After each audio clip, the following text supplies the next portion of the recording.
आज आपल्या 3 दिवसीय ट्रेनिंगचा पहिला सत्र आपण सुरू करतोय. रोपवाटिका व्यवस्थापन विषयक प्रशिक्षण. तर हेमंत जगताप सरांची बऱ्यापैकी सगळ्या पार्टिसिपंट्सना ओळख असेलच, तरी मी त्यांची ओळख करून देते. हेमंत जगताप सर पुण्याहून आपल्याशी जुळले. तज्ञ प्रशिक्षक, भारतीय कृषी कौशल्य परिषद, भारत सरकार. मोस्ट ऍक्टिव्ह आणि अतिशय इंटरॅक्टिव्ह ट्रेनिंग घेणे हा त्यांचा हातखंडा आहे. त्यामुळे सर्व पार्टिसिपंटचे मी एकदा स्वागत करते आणि सर्व पार्टिसिपंट्सला सांगते की सरांसोबत आपल्याला प्रत्येकाला इंटरॅक्ट व्हायचं आहे. त्या दृष्टीनं आपण हजर राहावे अशी मी रामेतीतर्फे तुमच्यातर्फे अपेक्षा करते रामेतीकडून. आणि आत्ताचं आपलं पहिलं सत्र मी तात्काळ सुरू करते. हेमंत जगताप सर, पुनश्च आपलं स्वागत आणि आपण आता आपलं प्रशिक्षण सुरू करूया. धन्यवाद. खूप खूप धन्यवाद मॅडम.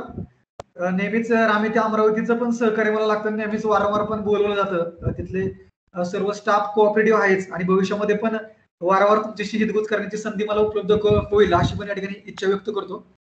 जसं की मॅडमने सांगितलं की आजचा जो आपला कोर्स डिझाईन केलेला आहे पर्टिक्युलर, तो कोर्सचे टॉपिक्स पण मीच सांगितले होते सांगताना, कारण की तो तेवढा इंटरॅक्टिव्हली आपण तुमच्याशी थोडंसं ऍक्टिव्ह, कारण की बऱ्याच वेळेस कसं होतं की रामेतीकडून टॉपिक दिले जातात ते मग आपण बोलत असताना त्याची कुठेतरी लिंकिंग करण्यासाठी पहिले आपण जे 6 सेशन घेणार आहे तर त्या 6 सेशनची इंटरॅक्टिव्हली मी ते कनेक्ट केलेले आहेत एकमेकाला, कशा प्रकारे कुठला टॉपिक संपवायचा, नंतर तुम्हाला तो सेकंड डे मध्ये 1 डे कसा करायचा आणि नंतर परत आपण तो कशा प्रकारे पुढे सेकंड डेला तो कन्वर्ट करायचा. जो पर्टिक्युलरली पहिल्या दिवसाचा जो आपण सिम्पल टॉपिक ठेवलं होतं की जे तुमची आणि माझी कुठेतरी लिंक बसावी, आपण इंटरॅक्टिव्हली एकत्र यावं या दृष्टीने एकदम सिम्पल मध्ये की जे तुम्हाला माहित असेल त्या दृष्टीने आपण हा पहिला टॉपिक डिझाईन केला होता किंवा शेड्यूल मध्ये टाकताना आपण टाकला होता की एक नर्सरी तंत्रज्ञान आपण म्हणतो की बरेच वेळेस आता तुम्ही बघता की बरेच वेळेस तुमच्यापैकी बरेचसे लोक आहेत नर्सरीवरती ऍक्च्युअली वर्किंग करतात. ते वर्किंग करत असताना कुठल्या गोष्टी आपण अवॉइड करतो किंवा बऱ्याचशा गोष्टी तुम्हाला माहित असणार आहेत, मे बी ते रिव्हिजन होऊन जाईल. परंतु हे करत असताना एखादा सामान्य शेतकरी म्हणून आपण जेव्हा एखादा विचार करतो, एखाद्या शेतकऱ्याला हा बिझनेस ऍज अ स्टार्टअप म्हणून सुरू करायचा आहे किंवा ऍज अ डिपार्टमेंटला तुम्ही वर्किंग करत असताना तुम्ही भरपूर दिवसापासून नर्सरी टेक्निक करताय, परंतु ते करत असताना काही चुका होतात का किंवा अजून त्याच्यामध्ये काही नवीन तंत्रज्ञान किंवा नवीन जाती यांच्या आपण त्याच्यामध्ये काही सुधारणा करू शकतो का, या सर्व गोष्टींच्या दृष्टीने आपण आजचा हे करणार आहे. जसं मॅडमने माझी सुरुवातीला ओळख करून दिलीच आहे, माझं नाव हेमंत जगताप आहे. पर्टिक्युलरली मी वनामती आणि आपल्या 7 रामेतींना पण मी व्याख्यान असतो. किती रामेतीत आपल्या कोण सांगेल मला, किती रामेतीत मला? मोरे सर पातूरवरनं. रामेती किती टोटल आपल्या रामेती नर्सरीच्या अपार्ट फ्रॉमचा विषय जनरल नॉलेजचा, नर्सरीच्या व्यतिरिक्तचा प्रश्न आहे. मोरे सर पातूरवरनं किती रामेतीत आपले टोटल? मोरे सर आहे का आपल्याला आवाज येतोय? Adhav sir Asalgaon, you are Adhav sir Asalgaon. काही चुकलं तरी चालतंय, मी परत तुम्हाला सांगतो लेक्चरच्या सुरुवातीला. लेक्चर मध्ये अमरावती, हा लेक्चर मधील आढाव सर एक मिनिट परत मी एकदा इंटरॅक्टिव्ह करताना सांगतो तुम्हाला.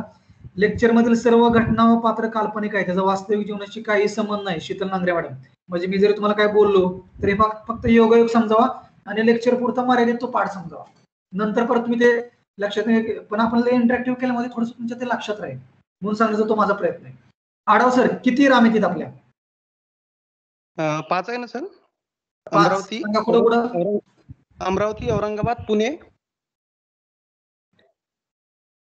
अजून आणि 5 मधले 3 झाले तुमच्या, अमरावती, औरंगाबाद, पुणे. पुढं 2 नाही सांगू शकणार सर. नाशिकला आहे, खोपोलीला. हा नाव सांगा मला. विक्रांत परमार सर बोलतात आपल्याशी पिंपळगाववरनं. विक्रांत परमार सर बोला. यस, नाशिकला आहे सर आणि कोकणामध्ये रायगडमध्ये खोपोलीला आहे. हा म्हणजे आता एक आपले बघा अमरावतीचा तर शोध लागला आपल्याला, बरोबर आहे. औरंगाबादचा पण शोध लागला, नाशिकचा शोध लागला, 3 रामेती सापडल्या. 4थी तुम्ही सांगितली खोपोलीचा शोध लागला. यांनी सांगितलं मला 5, आता 4 रामेतींचा शोध लागला. अजून नागपूरला आहे. नागपूरला एक 5 रामेती. अजून काय कोणाला नवीन सांगायचंय याच्या व्यतिरिक्त एखादी नवीन रामेतीचा शोध? लेक्चरच्या निमित्ताने हे शोध जरी लागला तुम्हाला तर माझ्या दृष्टीने ते खूप महत्वाचं आहे. आपण डिपार्टमेंटमध्ये आहोत सर्वजण, बरोबर आहे. प्रत्येक गोष्ट आपल्याला माहित असणं तितकीच गरजेची. नर्सरीमध्ये जसं आपण वेगवेगळे टेक्निक करतो. मंजुषा नाळे मॅडम आपल्याला आवाज येतोय? प्रवीण मोने सर आपल्याला आवाज येतोय? अजून कोण सांगेल मला स्वतःहून? 8 डिव्हिजनच्या 8 रामेती असायला पाहिजे. म्हणजे आता 3चा तुम्ही नवीन शोध लावला. अजून आढाव सर अजून नवीन कोण? आपण रामितीला ट्रेनिंग होतं म्हटलं की मग आपल्याला ते माहित असणं गरजेचं आहे प्रत्येकाला. त्या दृष्टीने मी थोडंसं अपार्ट फ्रॉम नर्सरीच्या बाहेर तुम्हाला जाऊन थोडंसं मी घेतोय. नंतर आपल्या ट्रॅक मध्ये आलो की आपण बरोबर मग नर्सरीमध्ये डिस्कस करणार, पण किमान आपल्याला बेसिक गोष्टी तर माहित असणं गरजेचं आहे. कोण सांगेल स्वतःहून मला? प्रवीण मोने.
वायफायचं कनेक्शन केल्यामुळे मी बाहेर पडलो होतो. प्रवीण मोने सर, आपल्याला आवाज येतोय?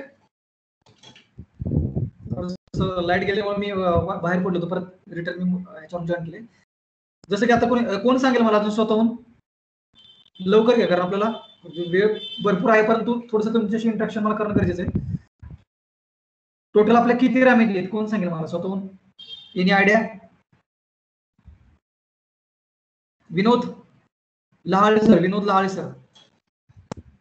स्वाती शेळके मॅडम, आवाज येतो आपल्याला?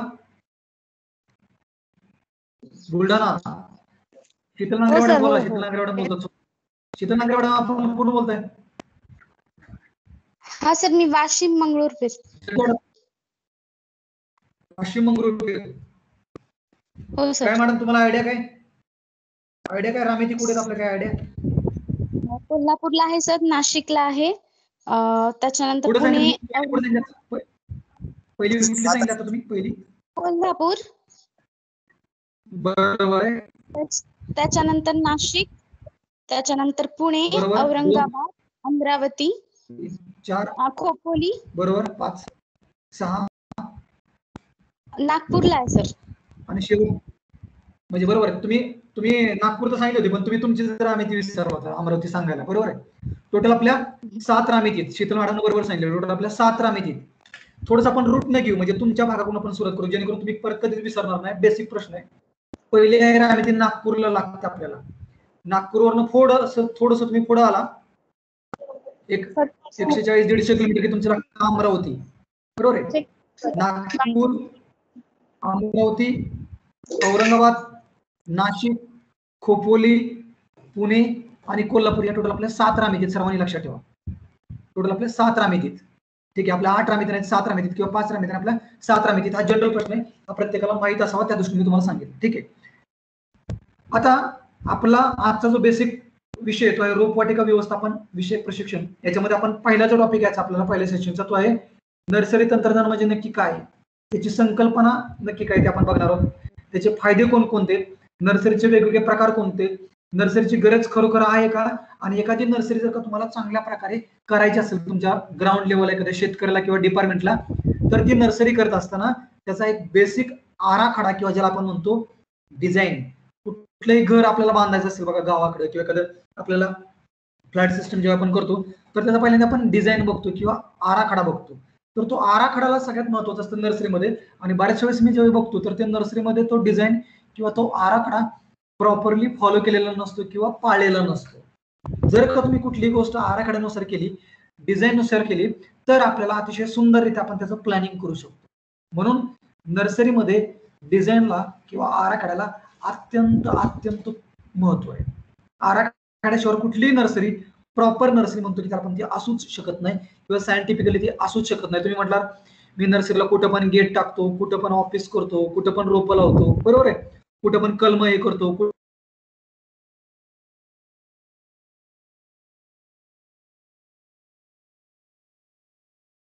पण मातृवृक्षांची लागवड करतो. तर आपण प्रॉपरली करू शकत नाही. त्यामुळे तुम्हाला नर्सरीचं प्लॅनिंग करणं अत्यंत महत्वाचं आहे. ऍज पर त्या डिझाईन किंवा त्या साच्यानुसार किंवा डाच्यानुसार हे आपण टप्प्याटप्प्यानुसार त्या प्रत्येक गोष्टीकडे जाऊ.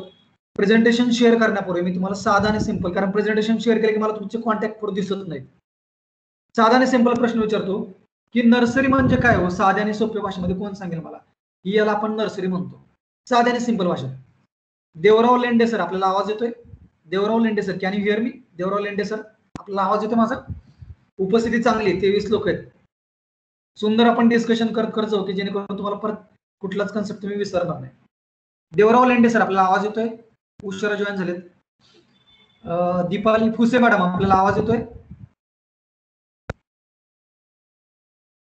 किशोर चौधरी सर, जे अमरावतीवरून जॉईन आहेत आपल्यामध्ये. किशोर चौधरी सर. सर. हा चौधरी सर, आपण कुठून बोलताय? अमरावतीवरून ना? हो सर. साध्या आणि सोप्या भाषेत मला सांगा बरं, नर्सरी म्हणजे काय? जे तुम्हाला माहिती आहे, चुकलं तरी चालतंय, आपल्याला तुम्ही चुकलंच पाहिजे माझ्या माहितीनुसार. एकदम साध्या आणि सिंपल भाषेमध्ये नर्सरी म्हणजे काय?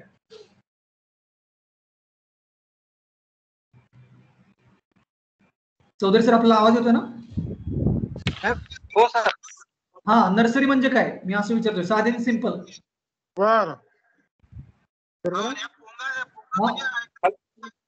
देवराव लेंडे सर बोलतात ना? देवराव लेंडे सर,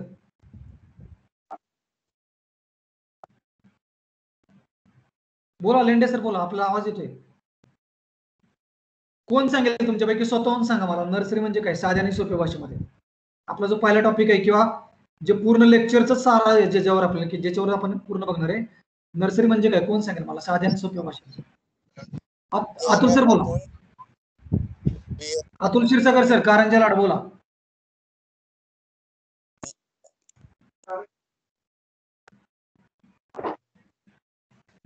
कोणी सांगा, स्वतः कोणी सांगा अनम्यूट करून मला. विनोद लहाळे सर, तुम्ही पण बोलू शकता. बियाण्यापासून निरोगी रोपे जास्त प्रमाणात आणि तयार करणे. बरोबर आहे. विनोद सर बोलता ना? हो सर, हो सर. बियाण्यांपासून काय म्हटलं तुम्ही सर? निरोगी रोगमुक्त रोपे. ओके, बियाण्यांपासून रोगमुक्त निर्माण करण्याची जागा म्हणजे रोपवाटिका. बरोबर आहे. अजून दुसरं कोण सांगेल स्वतःहून मला? विनोद सर, तुम्ही बोलला की माईक म्यूट करून टाका, माईक बंद करा तुमचा, म्हणजे जेणेकरून इतरांना डिस्टर्ब होणार नाही.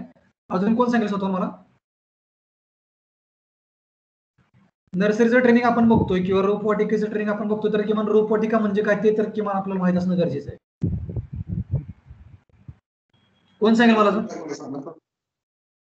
धनंजय देशमुख सर, गणगणगणात बोते, रोपवाटिका म्हणजे काय?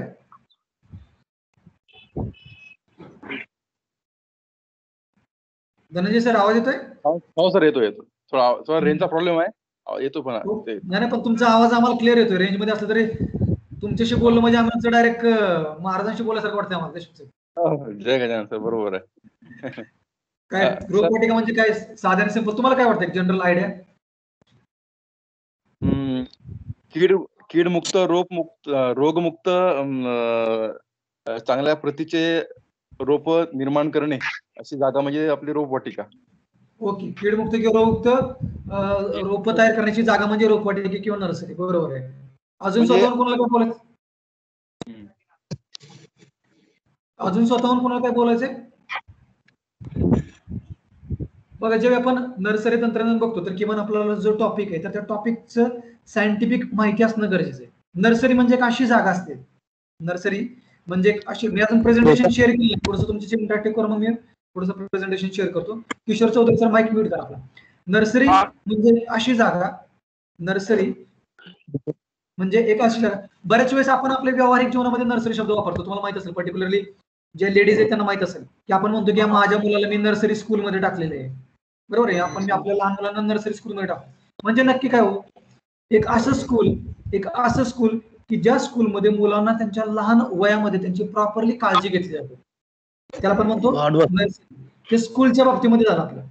परंतु ज्यावेळी आपण रोपांचा विचार करतो त्यावेळी एक अशी जागा की ज्या जागेवरती आपण बियांपासून रोपे तयार करण्याची जे प्लेस आहे, बियांपासून रोप तयार करण्याचं जे कंट्रोल्ड स्पेस आहे किंवा नियंत्रित स्पेस आहे, त्याला आपण साध्या आणि सोप्या भाषेमध्ये म्हणतो रोपवाटिका. त्याला आपण साध्या आणि सोप्या भाषेमध्ये म्हणतोय रोपवाटिका. आता ही जी रोपवाटिका आहे, ही रोपवाटिका करणं का गरजेचं आहे किंवा रोपवाटिका केल्यामुळे आपल्याला कोणकोणते फायदे होतात? कोण सांगेल मला स्वतःहून रोपवाटिका करण्याचे कोणकोणते फायदे होतात? रोपवाटिका करणं का गरजेचं आहे किंवा रोपवाटिकेचे कोणकोणते फायदे होतात? रोपवाटिका करण्याचे कोणकोणते फायदे? बोला लवकर, फास्ट बोला, एक एक. विकास गवई सर, पुसद, यवतमाळ, रोपवाटिका करण्याचे कोणकोणते फायदे आहेत? हा सर,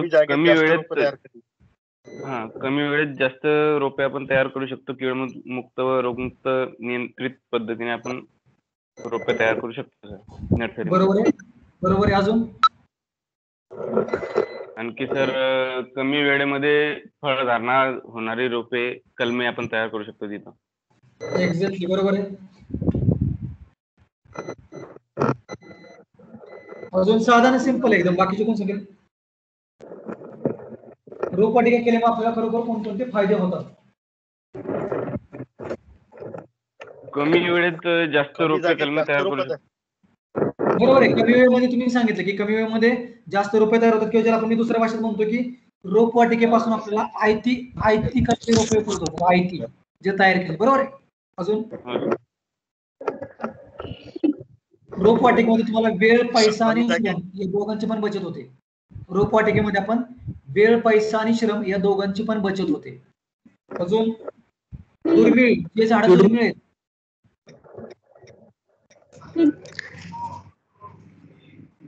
जे झाडं दुर्मिळ आहेत, दुर्मिळ इन द सेन्स काय? बाकीच्याने माईक म्यूट करून ठेवा, आपले माईक म्यूट करून ठेवा. मी प्रश्न विचारला बघते, कारण आता मला तुमचे नावं दिसत नाही स्क्रीनवरती, कारण मी स्क्रीन शेअर केले. माझी स्क्रीन दिसते ना सर्वांना समोर? पीपीटी प्रेझेंटेशन दिसतंय का? हो, दिसते सर. ठीक आहे. आता आपण बघतोय की जसं तुम्हाला मी सांगितलं की रोपवाटिका म्हणजे वनस्पतींची रोपं किंवा कलम तयार करण्याची जागा, असा साधा आणि सोप्या भाषेमध्ये तुम्ही अर्थ मला सांगितला. परंतु बऱ्याच वेळेस असं होतं की आपण इंग्रजी भाषेमध्ये आपण रोपवाटिकेला शब्द हा नर्सरी म्हणून वापरतो. इंग्रजी भाषेमध्ये आपण काय करतो? रोपवाटिकेला आपण नर्सरी हा शब्द वापरतो. आणि बऱ्याच वेळेस हा शब्द, जसं तुम्हाला मी सांगितलं की पूर्वीच्या वेळी आपण बघत होतो की लहान मुलांच्या पूर्व प्राथमिक शाळेसाठी आपण त्याला हा नर्सरी हा शब्द खूप दिवसांपासून लोक वापरत चालले आहेत. आणि ज्या ठिकाणी आपण लहान मुलांची काय करतो, आपण प्रॉपरली एक देखरेख करतो किंवा काळजी घेतो किंवा निगा व्यवस्थित राखतो, त्याला आपण तिथं नर्सरी शब्द म्हणतो. त्याचप्रमाणे ज्या ठिकाणी आपण झाडा झुडपांची असेल किंवा पिकांची असेल, बरोबर आहे, किंवा वनस्पतींची नवीन रोपं किंवा कलम यांची निगा ज्या ठिकाणी घेतली जाते त्याला आपण म्हणतो प्लांट नर्सरी किंवा साध्या आणि सोप्या भाषेमध्ये नर्सरी. आता बऱ्याच वेळेस या नर्सरीच्या रोपांपासूनच आपण पुढे काय करतो की मोठमोठ्या तुमच्या बागा, उद्यान हे आपण क्रिएट करत असतो, कारण ते रोपं त्याच्यामध्ये लावत असतो. आणि ह्या सर्वांचं जे लाईफ आहे किंवा सर्वांचं जे आयुष्यमान आहे, तर ते आयुष्यमान कशावरती अवलंबून असतं तुमचं, की ही जी रोपं आपण बनवली तर त्या रोपांची गुणवत्ता कशा प्रकारची, रोपांचं आयुष्य कशा प्रकारचे, त्याच्यामध्ये एक क्वालिटी कशी, म्हणजे क्षमता कशी, याच्यावरती तुमच्या त्या उद्यानाचे किंवा गार्डनची लाईफ डिपेंड असते. म्हणूनच आपण म्हणतो की रोपवाटिकेला खूप महत्व आहे. रोपवाटिकेला खूप महत्व आहे. जसं मी तुम्हाला आता प्रश्न विचारला होता की या रोपवाटिकेचे कोणकोणते वेगवेगळे फायदे आहेत. कोणीतरी मला सांगितलं की त्याच्यामध्ये वेळ आणि पैशाची बचत होते, आयती रोपं उपलब्ध होतात, बरोबर आहे. नंतर दुर्मिळ गुणवत्तेची आणि खात्रीची रोपं मिळतात. म्हणजे काय की समजा आपण बरेच वेळेस बघतो की एखादा नर्सरीवाला असतो, तर तो वेगवेगळ्या कंट्रीला व्हिजिटला जातो, म्हणजे वेगवेगळ्या देशांमध्ये तो काय करत असतो, एक भेटीला जात असतो, तिथून तो दुर्मिळ गुणवत्तेची रोपं आपल्या देशामध्ये आणत असतो, बरोबर आहे. आता तुम्ही शक्यतो तुमच्याकडे भाजीपाला नर्सरी किंवा फळबाग नर्सरी वगैरे लागवड करत असाल, त्यामुळे तुम्हाला त्याच्यातलं एवढं हे नसेल. ज्यावेळी एखादा प्रायव्हेट नर्सरी प्लेअर असतो, म्हणजे एखादा प्रायव्हेट खाजगी रोपवाटिका असतो, तर तो काय करतो, दुसऱ्या देशांमध्ये तो व्हिजिटला जातो आणि दुसऱ्या देशांमध्ये व्हिजिटला गेल्यानंतर तिथून जी जात किंवा जी प्रजाती आपल्या देशामध्ये नाहीये, असली प्रजाती तो तिथून विकत आणतो आणि आपल्या देशामध्ये त्याचं जर्मिनेशन करतो. जसं आपण म्हणतो ना काँग्रेस गवत दुसऱ्या देशातून आला किंवा ही वनस्पती दुसऱ्या देशातून आली आणि नंतर आपल्या देशामध्ये ती वाढत गेली. तर तशा प्रकारे ही दुर्मिळ गुणवत्तेची रोपं आपण दुसऱ्या देशामधून आणून या नर्सरीमध्ये आपण ह्या दुर्मिळ गुणवत्ता असलेली रोपं त्याला आवश्यक असणारं घटक, आवश्यक असणारे वातावरणीय घटक त्याला कंट्रोल करून आपण त्याला आपल्या भागामध्ये किंवा आपल्या राज्यामध्ये चांगल्या प्रकारे वाढवू शकतो. दुसरं काय याच्यामध्ये तुमची फळबाग लागवडीला प्रोत्साहन मिळतं, कारण की तुम्ही जे काही पांडुरंग फुडकर योजना असेल किंवा वेगवेगळ्या डिपार्टमेंटच्या मनरेगामध्ये योजना असतील त्या योजनांसाठी आवश्यक असणारे रोपण नर्सरीमधून मिळतात. त्यामुळे त्या योजना आपल्या चांगल्या सक्सेसफुल याच्यामधून चालतात. आणि आपले जे ग्रामीण भागातील शेतकरी आहेत किंवा जे ग्रामीण युवक आहेत तर त्यांना एक स्वयंरोजगार नर्सरीमधून उपलब्ध होतो. कीड रोगांचं प्रमाण कमी होतं, रोपांचं आयुष्य वाढतं. तर हे नर्सरीचे वेगवेगळे फायदे तुम्हाला मी सांगितले, बरोबर आहे. आता पुढचा जो प्रकार आहे म्हणजे महत्वाचा पार्ट आहे जो तुम्हाला मी मगाशी म्हटलं की नर्सरीचे वेगवेगळे प्रकार कोणकोणते जे तुम्हाला माहिती आहेत. आता आपला बेसिक पार्ट सुरू झाला. नर्सरीचे वेगवेगळे प्रकार कोणकोणते जे तुम्हाला माहिती आहेत. कपिल सर, देऊळगाव मई, नर्सरीचे वेगवेगळे प्रकार कोणते जे तुम्हाला माहिती आहेत? कपिल सर. हा, हॅलो सर. हा बोला सर. सर नर्सरीचे वेगवेगळे प्रकार कोणते? आता हे जे तुम्हाला दिसत ना पुढे पिक्चर मध्ये, तर हे सगळे रामेती खोपोलीला व्हिजिटला आलेले आहे. राईट साईडला रामेती खोपोलीचे गव्हर्नमेंट ऑफिसर आहेत की ज्यांना आम्ही नर्सरीच्या ट्रेनिंगला तिथे शिकवत होतो. तर एक आपली शेतकऱ्यांसाठी फळबागासाठी आपण तयार करतो. त्यानंतर शोभिवंत नर्सरी असतात, फॉरेस्टच्या नर्सरी असतात, बरोबर आहे.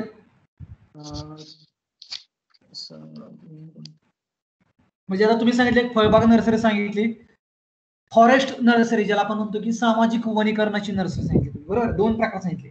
अजून शोभिवंत झाडांच्या नर्सरी, बरोबर आहे. ज्याला आपण म्हणतो ऑर्नामेंटल प्लांटची नर्सरी. अजून नवीन कोण स्वतःहून? किरडक सर, कारंजा लाड, वाशिम. औषधी वनस्पतीची प्लांट असतं सर त्याची पण.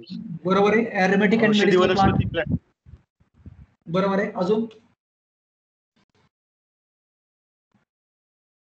व्हेजिटेबल नर्सरी, बरोबर आहे. भाजीपाला नर्सरी. अजून विक्रांत परमार सर, पिंपळगाव. आपलं काय आयडिया? विक्रांत परमार सर.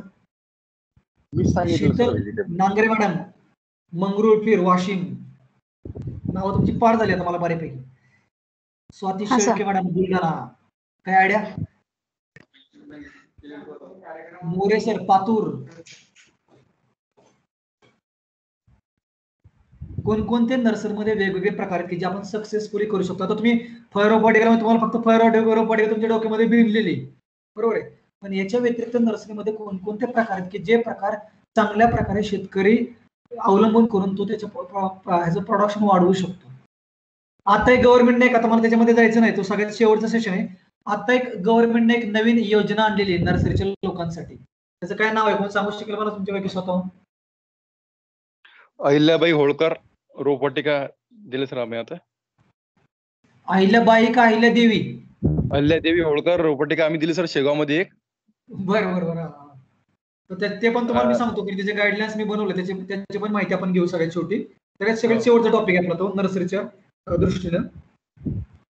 तो 3ऱ्या दिवशीचा शेवटचा सेशन आपला. तर त्याच्यामध्ये ती पण तुम्ही जे म्हटलं ना रोपवाटिका, तर त्या दृष्टीनं पण त्याच्यामध्ये भरपूर नंतर आम्ही रिवाइज सर्क्युलर पण काढलेत आणि ते तुम्हाला माहित असणं गरजेचं आहे. नर्सरीचं ट्रेनिंग आहे आणि आपण यावर्षी परत त्याचं टार्गेट पण आलेलं आहे अजून, म्हणजे ज्या लोकांना अजून ते करायचंय तर ते लोक पण ते करू शकतात. ते आपण थोडंसं शेवटच्या टॉपिक मध्ये घेणार आहे. पण तुम्हाला एक माहिती असं जस्ट आता तुम्ही नाव विचारलं होतं बरोबर, पण तुम्ही त्याचं नावच बदलून टाकलं. अहिल्यादेवीचं डायरेक्ट अहिल्याबाईच करून टाकलं. अहिल्यादेवी होळकर रोपवाटिका. ठीक आहे. अजून कोणकोणते प्रकार आहेत नर्सरीमध्ये, एक आयडिया? औषधी वनस्पतीची रोपवाटिका सर सांगितलं ना आता त्यांनी. औषधी वनस्पती ज्याला आपण म्हणतो की औषधी व सुगंधी वनस्पती, ज्याला मी म्हणतो aromatic and medicinal plant nursery, बरोबर आहे. अजून सर टिश्यू कल्चरची नर्सरी. टिश्यू कल्चर, उती संवर्धन रोपवाटिका. ठीक आहे. अजून आता हे जे तुम्ही मला नर्सरीचे टाईप डिटेल मी सांगतोच, परंतु हे जे तुम्ही मला आता जे टाईप सांगितले, तर यापैकी कुठल्या प्रकारच्या टाईपला गव्हर्नमेंटची परमिशन घ्यावी लागते नर्सरी सुरू करताना आणि कुठल्या प्रकारच्या नर्सरीला गव्हर्नमेंटची परमिशन घ्यावी लागत नाही? आयडिया कोणाला? फळरोपवाटिकेसाठी घ्यावं लागते सर, आणि ऑर्नामेंटल साठी काही गरज नाही. ओके, बरोबर आहे. म्हणजे जसं तुम्हाला मी सांगितलं, त्याला थोडंसं अजून एक्सप्लेन करतो. ते पुढे मी आहे दाखवला, जो टॉपिक आहे जेव्हा आपण हे करणार आहे त्यावेळी. फळ रोपवाटिका आणि तुमची भाजीपाला रोपवाटिका, बरोबर, याला परमिशन लागते सर. लागते. आणि तुमची ऑर्नामेंट प्लांट किंवा तुमचे फ्लोरिकल्चर क्रॉप्स, फुलशेती वाले प्लांट किंवा तुमचे शोभिवंत झाड ज्याला मी म्हणतो ऑर्नामेंटल प्लांट, याला तुम्हाला परमिशनची आवश्यकता नाही. बरोबर आहे. आता हे सर्व करत असताना ते आपण पुढच्या टॉपिक मध्ये घेणारच आहे. परंतु आता जो मेन टॉपिक मला जो तुम्हाला घ्यायचा होता तो म्हणजे रोपवाटिकेचे वेगवेगळे प्रकार. जसं तुम्ही आता सर्वजण बऱ्यापैकी मी लोकांना इंट्रोडक्शन केलं सकाळी, बऱ्यापैकी लोक आहेत ते आपले फळ रोपवाटिकाला आहेत, तालुका फळ रोपवाटिका योजना जे आहेत आपल्या, तर त्याला आहेत. तर आता याच्यामध्ये पहिलाच मी जो प्रकार घेतो तो आहे आपली फळ झाडांची रोपवाटिका. फळ झाडांची रोपवाटिका याच्यामध्ये आपण काय करतो, काय आयडिया सांगा? तुम्ही बऱ्यापैकी ते सगळ्यांना माहितीच आहे. याच्यामध्ये तुम्ही काय करता? फळ झाडांच्या रोपवाटिका नर्सरीमध्ये तुम्ही जे लोक वर्किंग करतात तिथं तुम्ही काय करता? एक एक प्रकारच्या नर्सरीची आपण माहिती घेऊ. फळ झाडांची रोपवाटिका आपल्याकडे तुम्ही कुठल्या ह्याची रोपवाटिका तयार करता? देशमुख सर, मोरे सर पातूर, आडाव सरला, आसलगाव,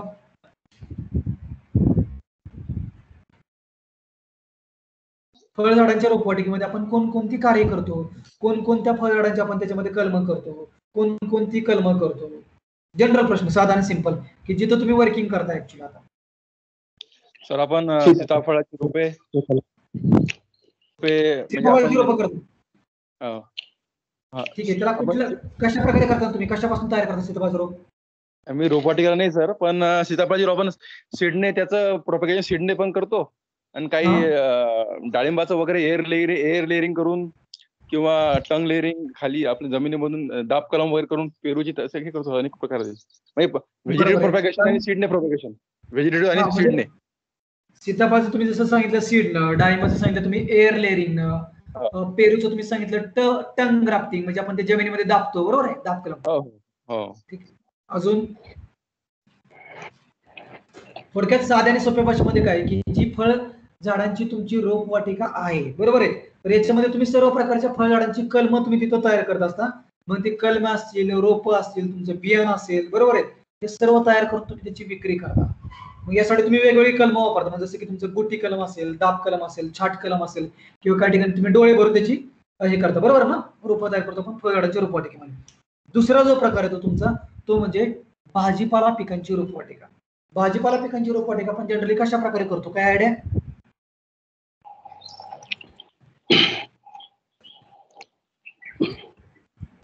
ठीक आहे, तिकडे जाण्यापूर्वी मग अशी जे तुम्हाला भाजीपाला पिकांची रोपवाटिका कशा प्रकारे करतो आपण? भाजीपाला पिकांची रोपवाटिका येणे आयडिया? हे कशाचं रोप आहे मला सांगा, समोर तुमच्या दिसते कशाचं रोप वाटतं तुम्हाला?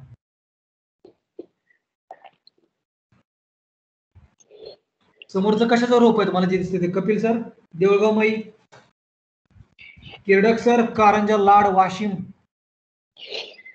Parmar sir Pimpalgaon, Adav sir Asalgaon, More sir Patur, Swati Shrikrishna madam Buldhana, Shital Langre madam Mangrulpir, Chaudhari sir. ना पाठ आहेत ना, म्हणजे बरोबर आहे ना? तुमचे नाव जे घेतो मी, तुमच्या प्लेसचे नाव. हा बरोबर आहे. बियाण्यापासून रोप बनवतो. नाही ते बरोबर आहे, भाजीपाला आपण बियाण्यापासून बनवतो. परंतु हे जे तुम्हाला समोर जे रोप दिसते कशाचं रोप आहे? काय idea? Nangare madam, Mangrulpir, Sheetal Nangare madam, रोप दिसते तुम्हाला समोर? हो सर.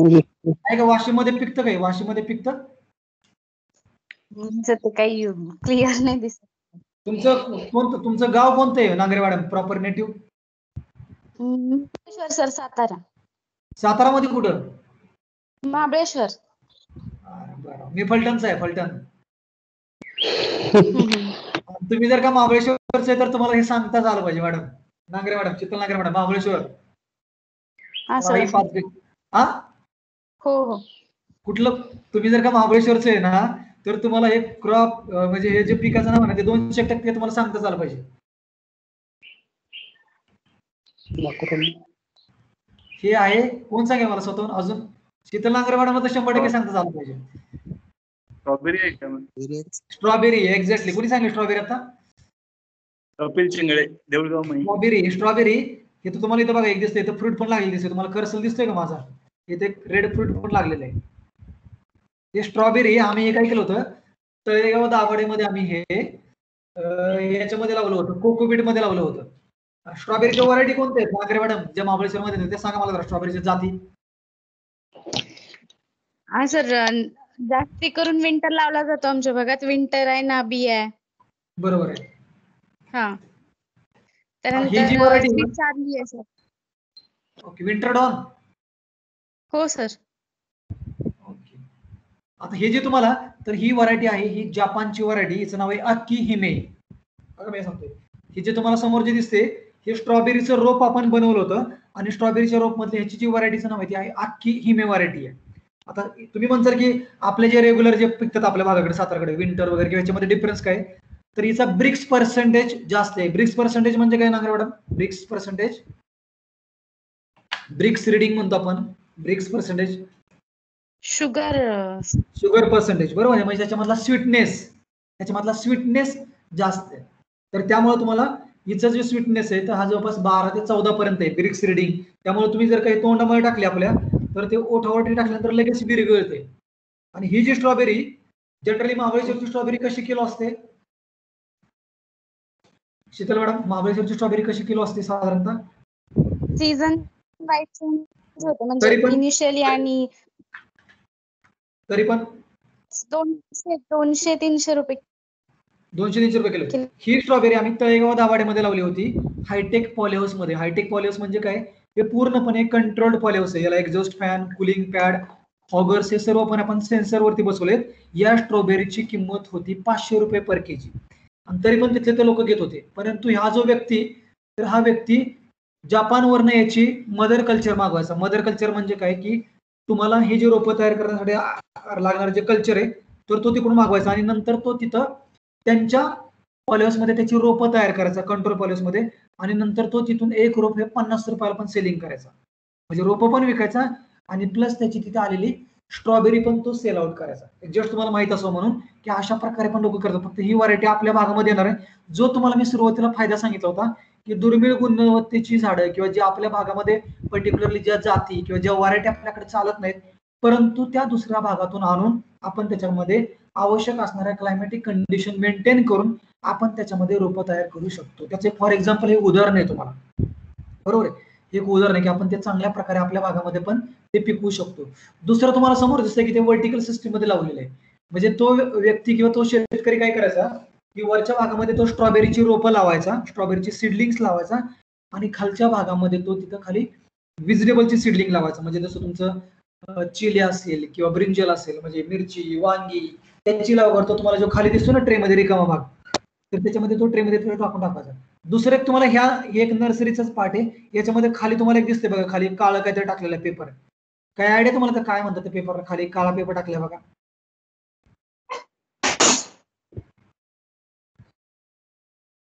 खाली काळा पेपर टाकलेला बघा, तुम्हाला दिसतोय खाली.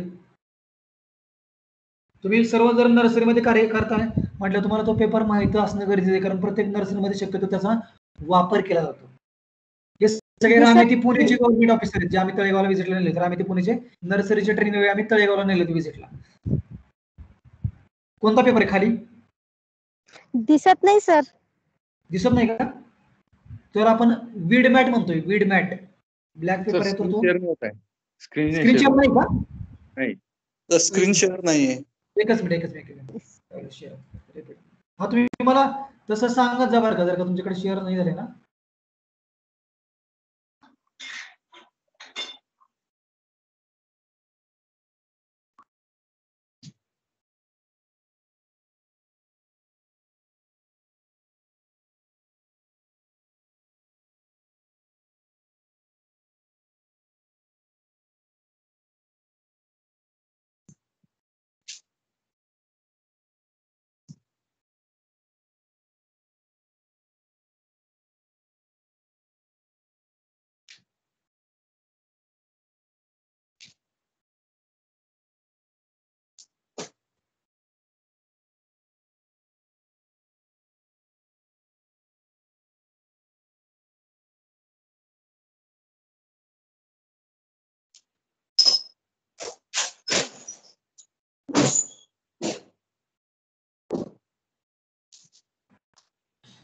ठीक आहे, आता मी स्क्रीन शेअर करतो. ऍक्च्युली मी परत लेफ्ट झालो होतो मीटिंग मधनं. एकच मिनिट, तुम्हाला समोर दिसेल. स्क्रीन दिसत नसेल मध्ये तर मला तुम्ही तसं इन्फॉर्म करजा.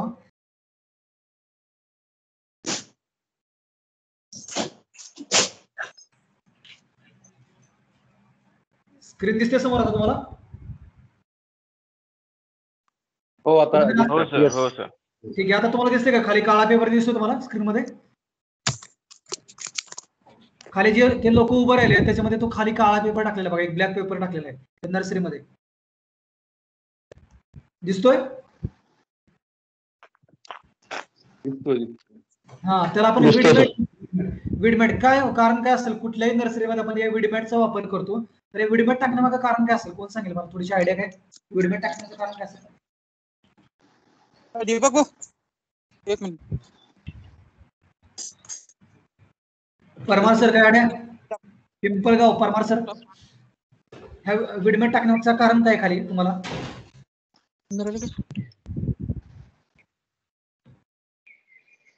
विडमॅट टाकण्याचं कारण काय पाठीमाग काही सांगू शकेल कोण? आयडिया काय विडमॅट टाकण्याचं कारण काय?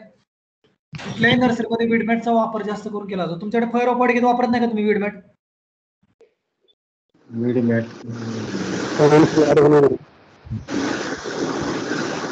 काय आयडिया स्वतःहून कोणी पण सांगा, विडमॅट टाकण्याचं कारण काय असू शकतं? कपिल सर देऊळगाव मई, कपिल सर आवाज येतोय? हो सर. काय तुम्हाला जनरल काय वाटतं म्हणजे नर्सरीमध्ये विडमॅट हा पेपर खाली ग्राउंड लेवलला टाकण्याचा ऍडव्हान्टेजेस काय होऊ शकतो आपल्याला? हे जर का तुम्हाला माहित protection from the weed. Exactly बरोबर आहे. म्हणजे खाली जे गवतांचं प्रमाण वाढतं, म्हणजे किमान एवढं जर तुम्हाला शिकायला मिळालं नर्सरी मधून की ज्यावेळी आपण भाजीपाला नर्सरी करतो, फळ रोपवाटिका करतो आणि आपल्याला सारखं लेबर लावायला लागतो तिथं खालून जे गवत वाढतं, तर त्याला तुम्ही ही विडमॅट टाकला तर त्याला चालू शकतो, तुम्ही त्याला वीड प्रिव्हेंट करू शकताय. परत आपल्या बरोबर जे काही पायाला वगैरे जे काही खाली तुम्हाला जमिनीला जे काही हे होणार आहे बरोबर, ते पण तुमचं अवॉइड केलं जाऊ शकते. बरेच वेळेस लोक खडी वगैरे टाकतात बघा खाली ग्राउंड लेवलला, तर त्याच्यावर तुम्ही विडमॅट टाकलं तर त्याच्यावर पण तुमचं प्रोडक्शन होऊ शकतं तुम्ही चालताना आतमध्ये. सगळ्यात महत्वाचं म्हणजे आपल्याला विडमॅटचा नावातच आहे विडमॅट. वीड म्हणजे काय? गवत. गवतांपासून आपण ते प्रोटेक्शन करण्यासाठी आपण तो मॅट टाकतो. रेग्युलर चटई सारखीच ती चटई असते. ठीक आहे, बरेचशे वेळेस लोक आच्छादनासाठी पण विडमॅटचा वापर करतात, मल्चिंगसाठी पण विडमॅटचा वापर करतात. ठीक आहे, तर हा एक तुम्हाला माहिती पडतं मला सांगितलं. आता मी तुम्हाला विचारत होतो की पहिला प्रकार तुम्ही सांगितला फळझाडांची रोपवाटिका. माईक म्यूट करून ठेवा कोण सर, माईक चालू आहे. दुसरा जो प्रकार आहे तो आपण बघतोय भाजीपाला रोपवाटिका. आता ही जी भाजीपाला रोपवाटिका आहे, तर ही भाजीपाला रोपवाटिकेमध्ये आपण सर्व प्रकारच्या हंगामी भाजीपाला पिकांची रोपवाटिका करू शकतो. कोण मला सांगेल की फळ रोपवाटिका आणि भाजीपाला रोपवाटिका या दोन्हीमध्ये फरक काय? दोघांमध्ये फरक काय? जनरल प्रश्न आहे. दोघांमध्ये नुकसान कशामध्ये जास्त होऊ शकतं? दोघांमध्ये फरक काय? माझे टाकले गणगणगणात बोते देशमुख सर, भाजीपाला आणि फळ रोपवाटिकामध्ये आपल्याला कोणत्या प्रकारची रोपवाटिका सक्सेसफुल होऊ शकते, कोणत्या प्रकारच्या रोपवाटिकेमध्ये आपल्याला जास्त नुकसान सहन करावं लागतं? सर भाजीपालामध्ये जास्त नुकसान सहन करण्याचं प्रमाण जास्त असते. म्हणजे या भागामध्ये पाहिलं मी तर म्हणजे विविध प्रकारचे फंगल डिसीज जास्त येतात भाजीपाला रोपा रेस करताना. हार्डनिंग होईपर्यंत ते रोपा डम्पिंग ऑफ. आता मागे आमच्या शेगावला टोमॅटोची रोपे लावली, सीड लावलं आणि त्याच्यामध्ये फंगिसाइडचं प्रमाण म्हणजे ते ट्रायकोडर्मा टाकलं होतं, पण ते डम्पिंग ऑफ झालं आणि पूर्ण टोमॅटोची रोपं खराब झाली होती. नाही, तुम्ही जे ट्रायकोडर्मा टाकलं, ट्रायकोडर्मा कुठे टाकलं, कशामध्ये टाकलं? मीडियामध्ये टाकलं? ते कसं त्यांनी कोकोपीट आणलं होतं आणि कोकोपीट आपण ट्रेज मध्ये भरून त्यात थोडंफार ट्रायकोडर्मा युज केलं होतं, परंतु तरी डम्पिंग ऑफ झालं होतं टोमॅटोच्या रोपामध्ये. नाही, कोकोपीट जर का प्रॉपरली स्टरलाइज असेल, कोकोपीटचं जर का न्यूट्रल पीएच असेल, तर त्याच्यामध्ये परत तुम्हाला ट्रायकोडर्मा टाकायची गरज आहे का? हा एक नाही, पण त्यांनी सर त्यांनी जनरल आणलं होतं सर ते पोत्यामध्ये, म्हणजे पूर्ण गनी बॅग मध्ये भरून. बरोबर आहे, त्याच्यामुळे त्यांना तो प्रॉब्लेम क्रिएट झाला. त्यामुळे झालं सर, ते स्टरलाइज नव्हतं ते. बरोबर, शेतकऱ्यांनी आणलं होतं. हा, म्हणजे आता माझा जो तुम्हाला प्रश्न विचारत होता बेसिक, तो माझा प्रश्न असा होता की जे आपण फळ रोपवाटिका आणि भाजीपाला रोपवाटिकाचा विचार करतो बघा, तर भाजीपाला रोपवाटिका ही सेन्सिटिव्ह रोपवाटिका आहे. सेन्सिटिव्ह म्हणजे त्याच्यामध्ये तुम्हाला प्रॉपरली, ज्याला आपण म्हणतो की स्किल्ड मॅन पॉवर आहे. आता तुमच्यापैकी तुम्ही बरेच जण नर्सरी सेक्टरमध्ये वर्किंग करताय तालुका फळ रोपवाटिकेला, बरोबर आहे, परंतु तुम्हाला माहिती आहे की एखादं कलम जर का प्रॉपरली झालं नाही, एखादी काडी आणि जर का ते मिसमॅच झालं नाही, बरोबर आहे, रूट स्टॉक आणि सायन्स जर का तो प्रॉपरली जुळला नाही, बरोबर आहे, बरोबर. रोपवाटिकेमध्ये जेव्हा आपण कुठले रोप लावतो तर सगळ्यात महत्वाचा रोपवाटिकेचा ड्रॉबॅक किंवा डिसएडव्हान्टेजेस मी म्हणतो तो म्हणजे रोपवाटिका ही पेरिशेबल प्रकारची नर्सरी. पेरिशेबल म्हणजे काय, जर का तुम्ही जर का आपण आंब्याची रोपं तयार केली या वर्षी, बरोबर आहे, आपण बरेचसे लोक 1 वर्षाचं आंब्याचं बरेचसे रोप 1 वर्षाचं रोप प्रेफर करतात का 3 वर्षाचं रोप प्रेफर करतात तुमच्याकडे? जो नेणारा शेतकरी वर्ग आहे तो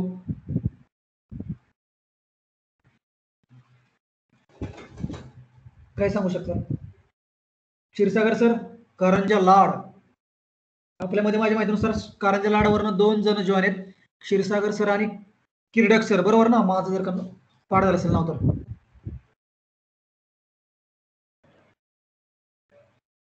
ठीक आहे, तो पुढच्या मी पाठ घेतो.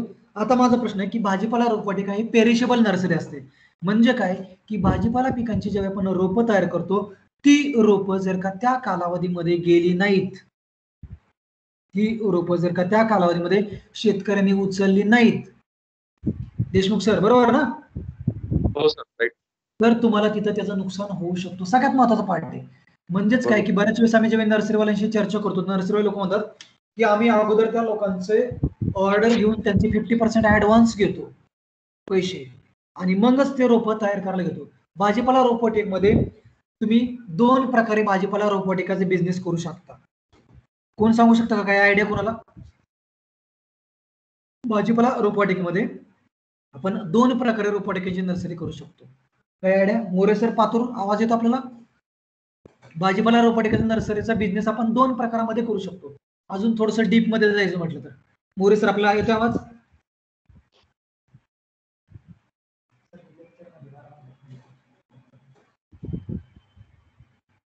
येतोय आवाज मोरे सर, पातूर? स्वाती शेळके मॅडम, आवाज येतो आपल्याला? बुलढाणा शेळके मॅडम?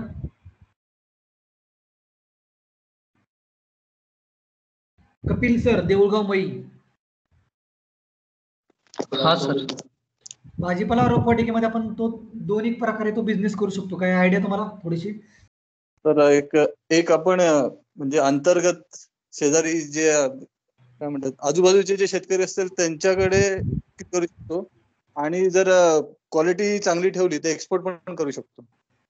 ओके. नाही, तो म्हणजे तो रोप विकण्याचाच पार्ट आला, बरोबर आपला. म्हणजे शेतकऱ्याला दिले काय ना एक्सपोर्ट केलं काय, पण तो रोप विकण्याचाच बिझनेस होता आपला. तो तर मी आपला एक मेन बिझनेस झाला. अपार्ट फ्रॉम दिस आपण दुसरा एक बिझनेस असा करू शकतो की बरेच वेळेस बघा लोक आपल्याकडे येतात, आपण त्यांना सांगतो, तुम्हाला म्हणतो एखादा म्हणतो की नाही मला मिरचीची एक एकरासाठी रोपं पाहिजेत, तो आपण त्याला रोपं तयार करून देतो. बऱ्याचशा वेळेस दुसऱ्या बिझनेस मध्ये आम्ही आता इकडे बघतो पुण्या साईडला बरेचसे लोक काय करतात, आपल्याकडून रोपं जेव्हा आपण रोपं देतो त्याला तर सीड तुमचंच असते, म्हणजे नर्सरीवाल्याचं सीड असते, बरोबर आहे, बियाणं नर्सरीवाल्याचंच असते. परंतु लोक बरेच वेळेस काय करतात, एकतर आपणच सीड आणतो विकत आणि आपणच रोपं तयार करून त्या शेतकऱ्याला देतो. आमच्याकडे अजून एक दुसरा एक सध्या ट्रेंड वाढत चाललेला आहे, सीड शेतकरी खरेदी करतोय. बघा मी काय सांगतोय, बियाणं शेतकरी खरेदी करतोय आणि तो नर्सरीवाल्याला फक्त तो रेजिंग साठी देतोय. म्हणजे काय,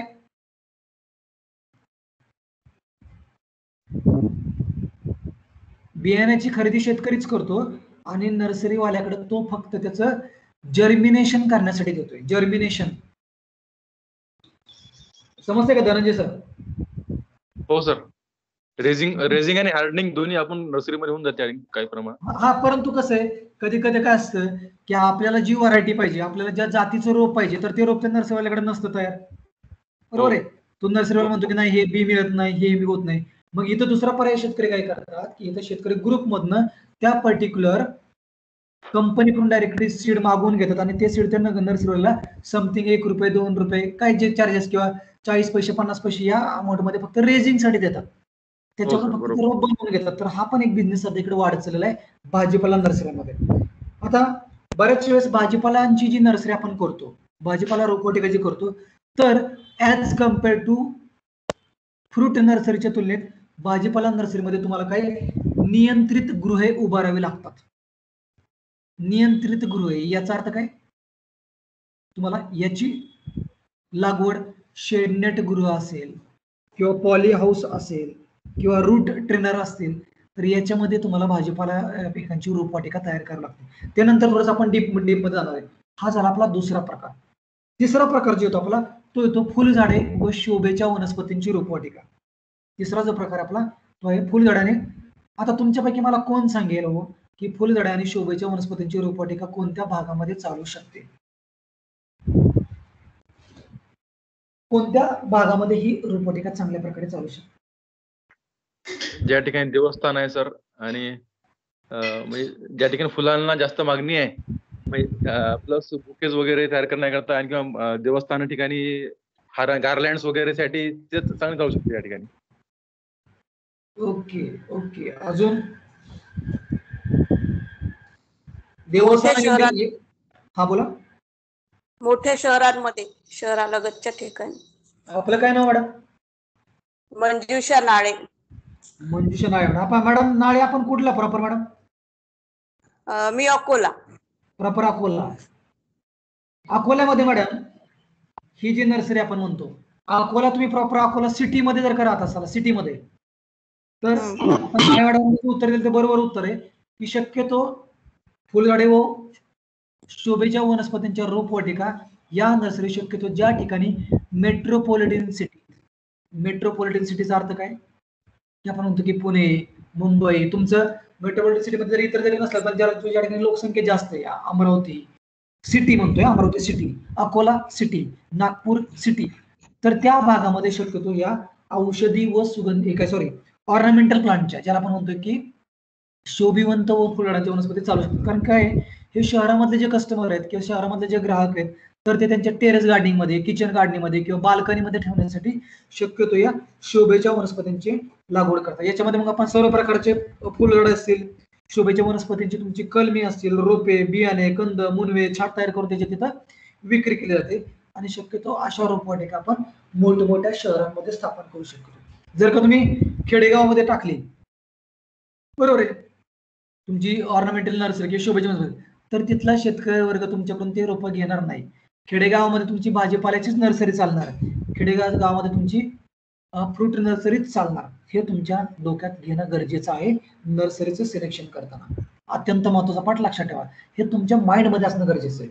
म्हणजे बऱ्याच वेळेस लोक काय करतात की खेडेगावामधले लोक काय करतात ही शोभेची वनस्पती रोपं टाकतात नंतर मग ते नर्सरी बंद करतात. काय म्हणतात की आमच्याकडे ही नर्सरी चालत नाही. परंतु हा एक महत्वाचा पार्ट आहे नर्सरी कुठली तुम्ही प्रॉपर प्लॅनिंग करताना की आपण ज्या भागामध्ये राहतो त्या भागामध्ये तुम्हाला ती नर्सरी चालणं अत्यंत गरजेचं आहे. पुढचा जो पार्ट आहे तो आहे तुमची औषधी वनस्पतींची रोपवाटिका. बरोबर आहे. औषधी वनस्पतींची रोपवाटिका ज्याला मी म्हणतोय तुमची मेडिसिनल प्लांट नर्सरी. याच्यामध्ये मग तुम्ही वेगवेगळ्या प्रकारच्या औषधी वनस्पतींची कलम असतील, रोप असतील, बरोबर आहे, किंवा त्याचं बियाणं तयार करून तुम्ही त्याची विक्री करू शकता चांगल्या प्रकारे. शक्यतो या पण रोपवाटिका तुमच्या मोठ्या शहरामध्ये चांगल्या प्रकारे चालतात. परंतु या नर्सऱ्यांची जी लागवड आहे तर बरेचसे लोक इकडे कोकण भागामध्ये चांगल्या प्रकारे करतात. तुमच्यापैकी प्रॉपर नेटिव्हली कोकणामधलं कोण आहे का? रत्नागिरी, रायगड, ठाणे, सिंधुदुर्ग, पालघर इकडलं तुमच्यापैकी जे तुम्ही आता तिकडे जे वर्किंग करताय तर तुमच्यापैकी नेटिव्ह कोण कोकण भागामधला आहे का तुमच्यापैकी? मी आहे कपिल चिंगळे, देऊळगाव माहिती नर्सरी. हा कुठले सर आपण? सर रत्नागिरी, चिपळूणचे वर खेड चिपळूण. तर शक्यतो आपण बघतो की कोकण भागामध्ये बरेचसे लोक हे आयुर्वेदिक किंवा मेडिसिनल प्लांटचे नर्सरी तिकडे चांगले करतात किंवा तिथलं हवामान त्याला थोडंसं सूट होत आहे. बरोबर आहे.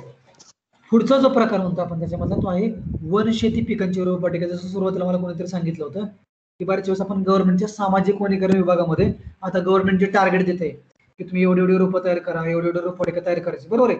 तर या रोपवाटिकेमध्ये आपण जे काही फॉरेस्ट प्लांटसाठी किंवा वनशेतीसाठी जे काही आवश्यक असणारी सर्व प्रकारची रोपं किंवा बियाणं आपण याच्यामध्ये तयार केलं होतं.